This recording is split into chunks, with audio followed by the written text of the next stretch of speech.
আজ ছাত্রলীগ নিয়ে কথা বলার কথা, আওয়ামী লীগ নিয়ে কথা বলার কথা, শেখ হাসিনা নিয়ে কথা বলার কথা, বাধ্য হয়ে আমাদেরকে তারেক রহমান আপনাকে নিয়ে কথা বলতে হচ্ছে।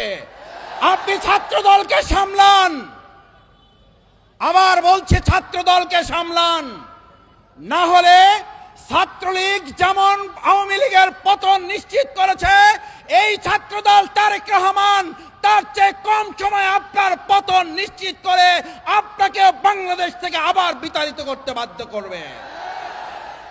আসসালামু আলাইকুম ওয়া রাহমাতুল্লাহি ওয়া বারাকাতুহু।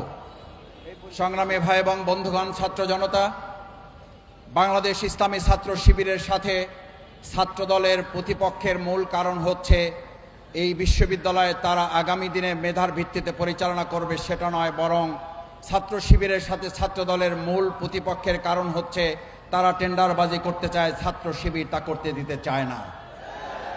ছাত্র দলের সাথে ছাত্র শিবিরের প্রতিপক্ষের মূল স্লোগান সেই 2024-এর আজকের এই 5ই আগস্টই ফায়সালা হয়ে গেছে। নতুন করে আপনারা আর কোনো টেন্ডারবাজি করে চাঁদাবাজি করে ছাত্রদের মূল দখল করতে পারবেন না, কারণ সেদিনই ফায়সালা হয়ে গেছিল মেদানা কোটা। কোটার ভিত্তিতে এখন আর কোনো একটা হল তো দূরের কথা, একটা সিটও আপনাদেরকে দখল করতে দেওয়া হবে না। সংগ্রামী ভাই এবং বন্ধুগণ, ছাত্রদলের এই ক্যাম্পাস দখলের মূল পরিকল্পনা শুধুমাত্র তারা ছাত্র শিবিরকে এখান থেকে বের করে দিতে চায় তা না, তাদের মূল পরিকল্পনা হচ্ছে আবার তারা ক্যান্টিনগুলোতে ফাও খেতে খেতে আমাদের এই ক্যান্টিনগুলোকে দেউলিয়া করার পরিকল্পনা তারা বাস্তবায়ন করতে চায়।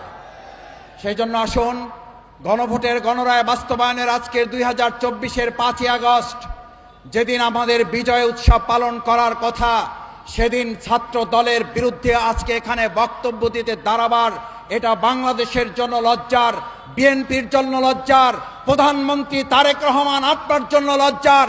আজ ছাত্রলীগ নিয়ে কথা বলার কথা, আওয়ামী লীগ নিয়ে কথা বলার কথা, শেখ হাসিনা নিয়ে কথা বলার কথা, বাধ্য হয়ে আমাদেরকে তারেক রহমান আপনাকে নিয়ে কথা বলতে হচ্ছে।